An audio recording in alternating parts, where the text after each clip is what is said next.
শিক্ষক দিবস উপলক্ষে রিডার্স ফোরামের উদ্যোগে এবং জেলা গ্রন্থাগারের সহযোগিতায় অনুষ্ঠিত হল সংবর্ধনা জ্ঞাপন অনুষ্ঠান।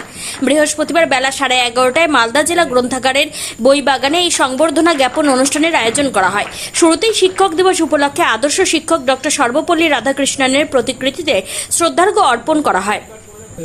প্রদীপ প্রজ্বলনের মধ্য দিয়ে অনুষ্ঠানের শুভ সূচনা হয়। শিক্ষক শিক্ষিকাদের সংবর্ধনা জ্ঞাপন করা হয় এবং এই সংবর্ধনা জ্ঞাপন অনুষ্ঠানে উপস্থিত ছিলেন জেলাশাসক নিতিন সিংহানিয়া, বিধায়িকা চন্দনা সরকার, ইংরেজবাজার পৌরসভার চেয়ারম্যান কৃষ্ণেন্দু নারায়ণ চৌধুরী, মালদা জেলা সাংস্কৃতিক পরিচালনা সমিতির সভাপতি প্রসেনজিৎ দাস, বিশিষ্ট শিক্ষাবিদ শক্তিপদ পাত্র সহ শিক্ষক শিক্ষিকারা। তিনি অনুরোধ করেছিলেন এর আগে যে কিছু বই তুলে দেওয়ার জন্য।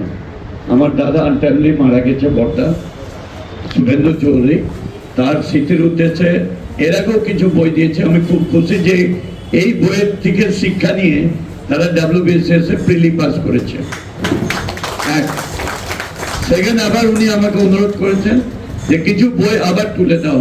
আমি আবার দাদার নামে প্রায় 1 লক্ষ টাকার বই আমি দিয়ে দিচ্ছি। আমি আশা করবো যে এই বইগুলো, বই মানে জ্ঞানের ভান্ডার, এই বই থেকে শুধু WBCS না, আরো অনেক কিছু। আরেকটু আপনাদের বলে দিচ্ছি, আমার মেয়েও দিল্লিতে পড়াশোনা করছে, আর তার গাইড কিন্তু আমাদের DM স্যার।